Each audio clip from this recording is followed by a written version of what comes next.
Who are you? Your telephone, Robert McCall. Equalizer?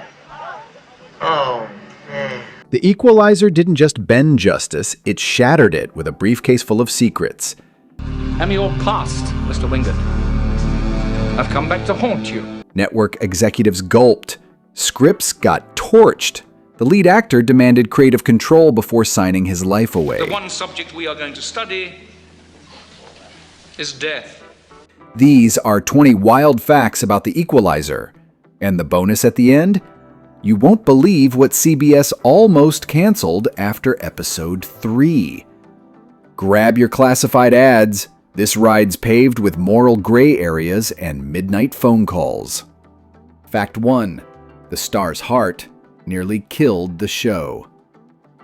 Edward Woodward looked absolutely indestructible as Robert McCall, the former CIA operative who'd traded government contracts for helping desperate civilians navigate New York's criminal underworld. Silver hair perfectly styled, steel gray eyes that had seen too much. The network suits loved his commanding presence. The audience believed every dangerous promise delivered in that crisp British accent. Then, his ticker decided to stage its own equalizing mission. Summer of 1987, middle of season 3, Woodward's chest started feeling like someone was playing percussion with a sledgehammer.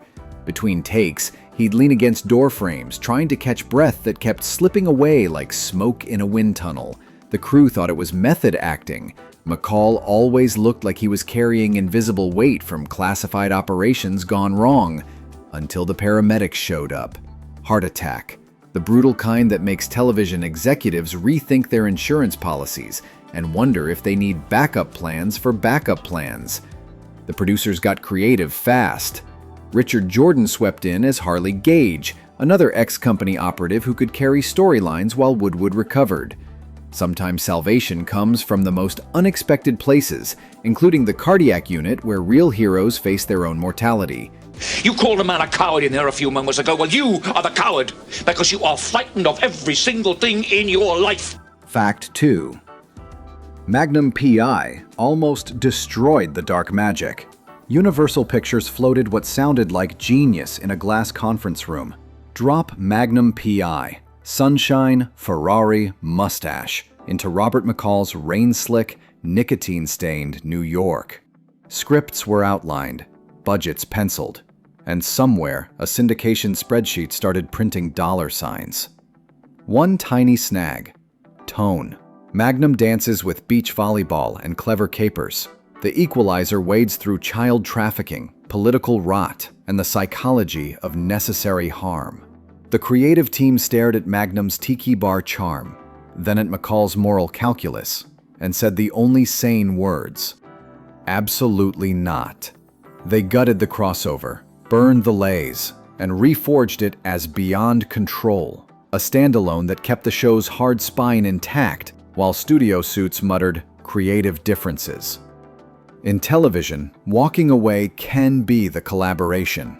Executives frowned, the storytelling breathed. The dark magic survived without a Hawaiian postcard. Well, I'm about to make things very unpleasant for Mr. Emma. Fact 3.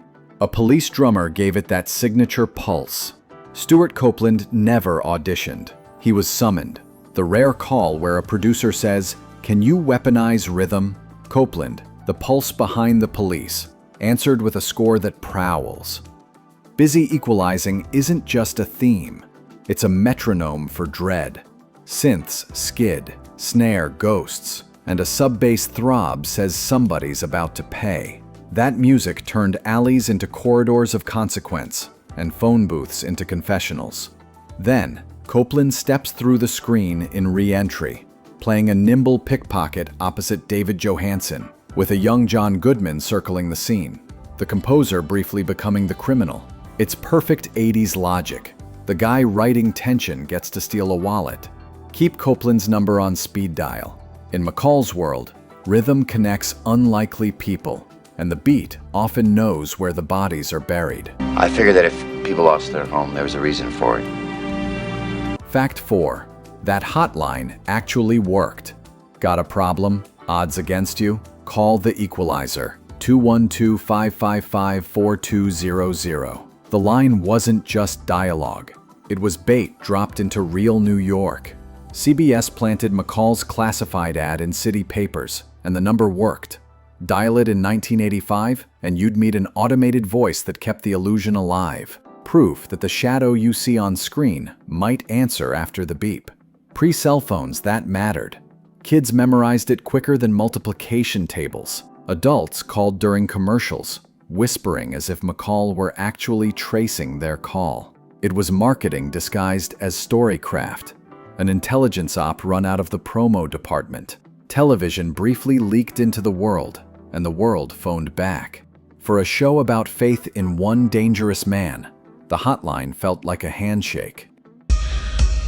I have only one thing to say to you. Nothing.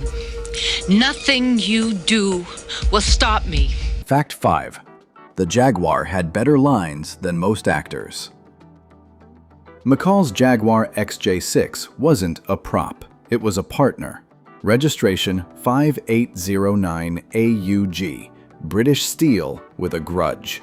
The camera treated it like a knighted co-star. Slow push on the hood ornament, the purr before a reckoning. Manhattan chases became chess problems. The Jag moved like it knew the map better than the cops. It glided to meet informants, idled outside brownstones like a silver promise, and arrived at danger with impeccable timing. Leather seats, walnut trim, and the kind of restraint that says, I can be loud when necessary. Villains learned the silhouette. When that silver nose cut through steam rising from a subway grate, somebody's leverage was about to dissolve.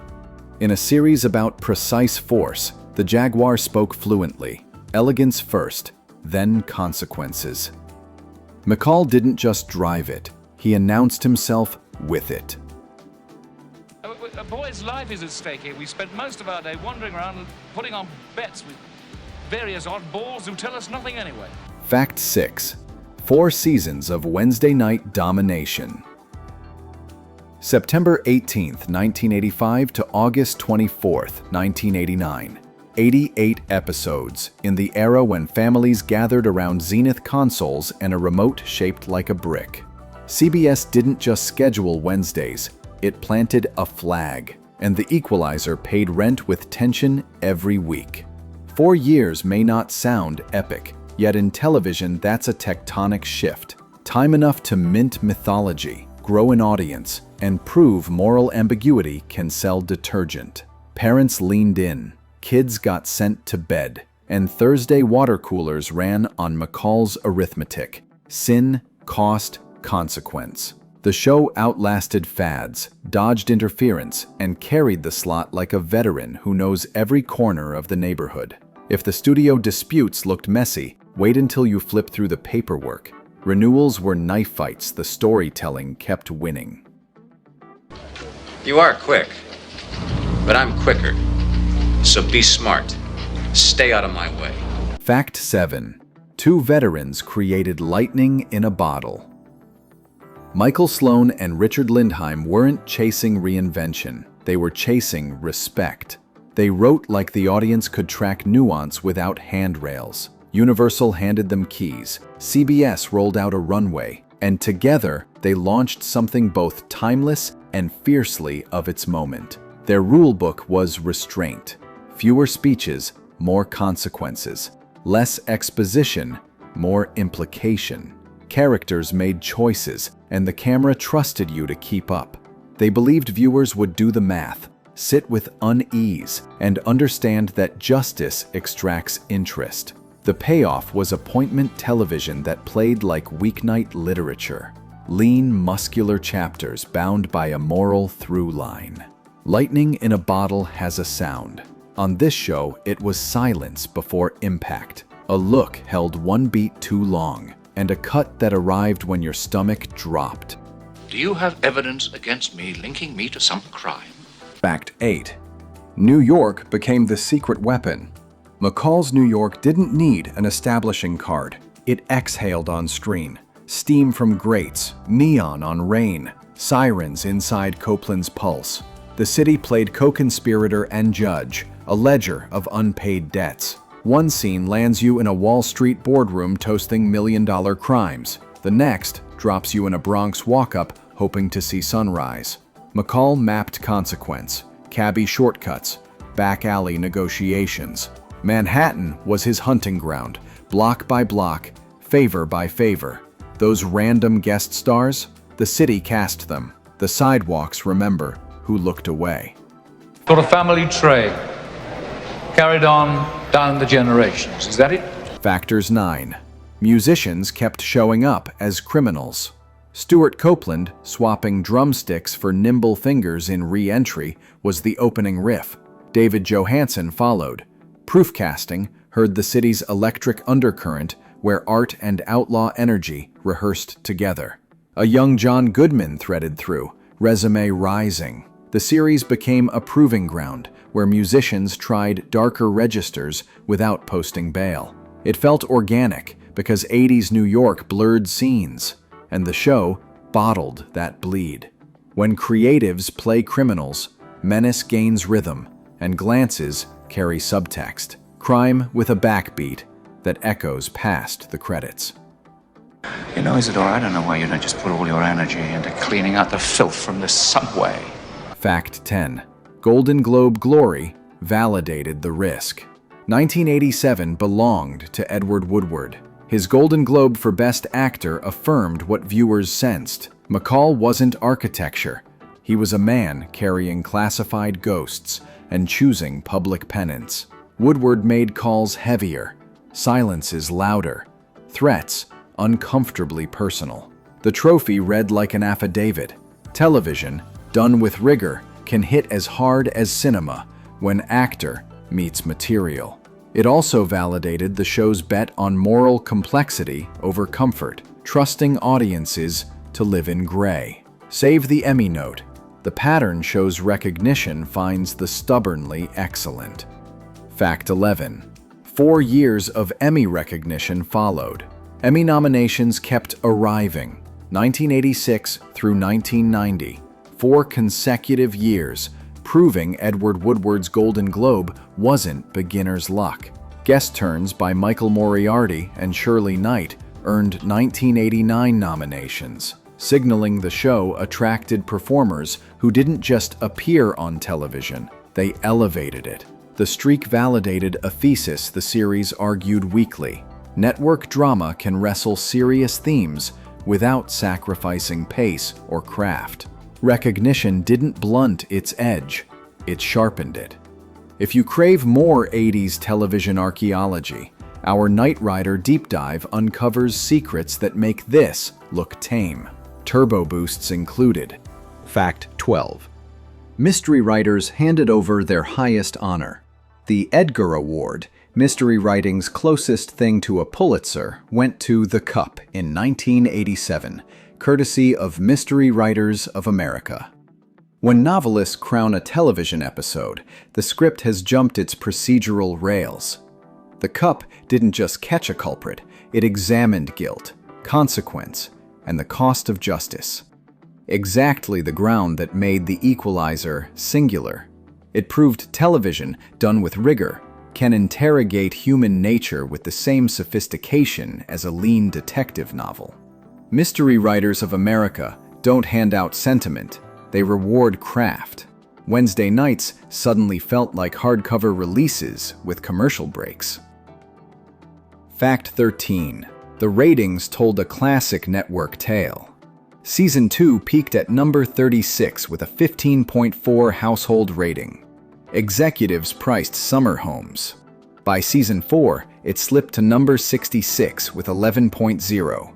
A mid-80s descent, familiar to shows audience tastes outgrew on paper. But raw figures miss resonance. Cult stories trade mass for memory, and The Equalizer planted roots deeper than overnights could measure. Cable noise rose, VCRs multiplied, tastes splintered, and the show kept speaking to viewers who liked their heroes haunted. The decline wasn't quality. It was television evolving faster than measurement methods. Fact 14. A 5th season vanished into corporate warfare.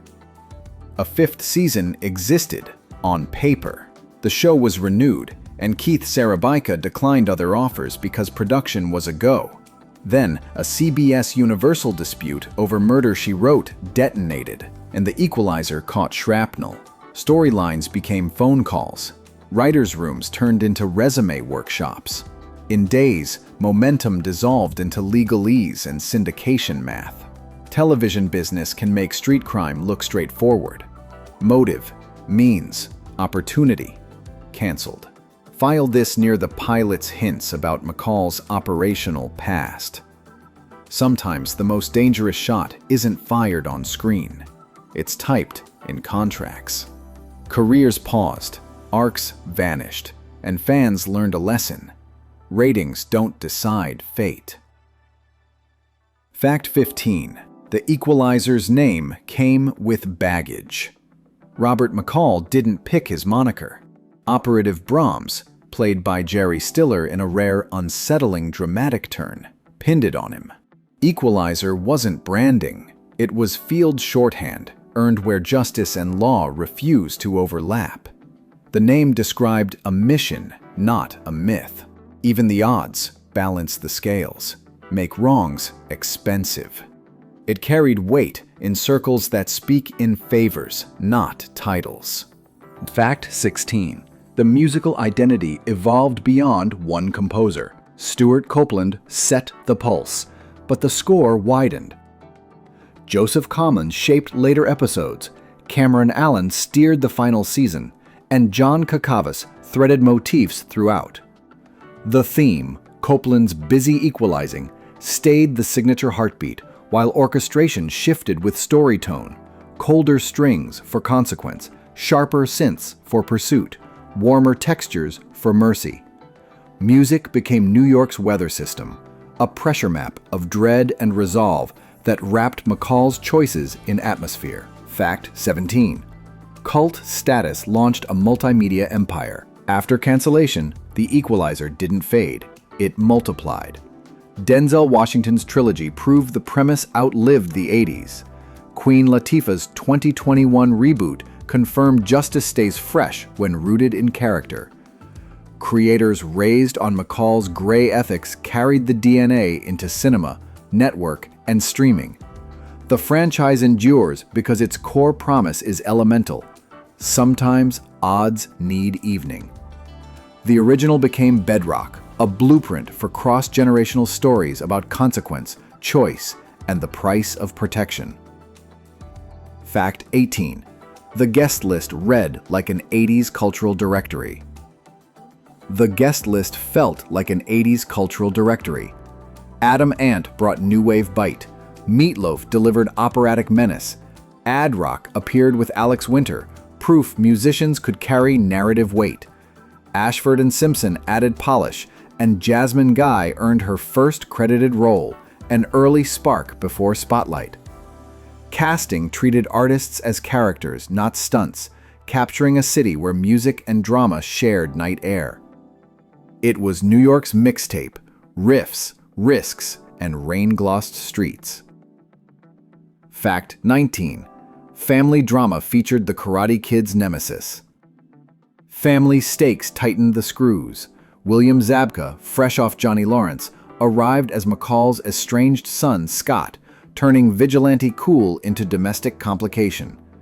Their arc unfolded through guarded conversations and near-miss reconciliations, showing that classified histories build walls apologies can't breach. Zabka redirected that Cobra Kai intensity into brittle vulnerability, making father-son scenes sting like unfinished business. The crusade grounded itself. Even men who balance scales for strangers can struggle to hold their families together. Fact 20. Cold War ghosts haunted every decision. Cold War residue colored everything. McCall's past with the company and his rapport with Robert Lansing's control gave cases a shadow ledger. Debts, denials, sanctioned sins. Every civilian rescue echoed operations with brutal arithmetic. Choices weren't clean. They were calibrated. The series insisted interesting heroes carry invisible wounds, and that justice sometimes functions as pain management. keeping ghosts busy long enough for someone innocent to breathe. That haunting separated vigilante fantasy from adult drama. Bonus fact: one theme song built a composing empire. Busy equalizing didn't just open episodes, it opened doors. Stuart Copeland parlayed that propulsive motif into a composing career that leapt from rock arenas to scoring stages. Television, film, documentaries, even opera. The cue proved a principle. Story is rhythm, and drummers know timing's moral weight. One network theme became a passport, equalizing lanes between pop and orchestral craft. The beat that stalked McCall's nights helped reframe Copeland as a versatile, fearless composer. The Equalizer made 80s television wilder, sharper, and braver than memory suggests. In a world of testing labs and tidy notes, this show stared down the system and chose complicated truth. It trusted viewers to navigate gray and rewarded them with consequence. When the odds tilted against quality, McCall wasn't alone evening the score. Writers, actors, composers, and a city's pulse carried the weight, one precise choice at a time.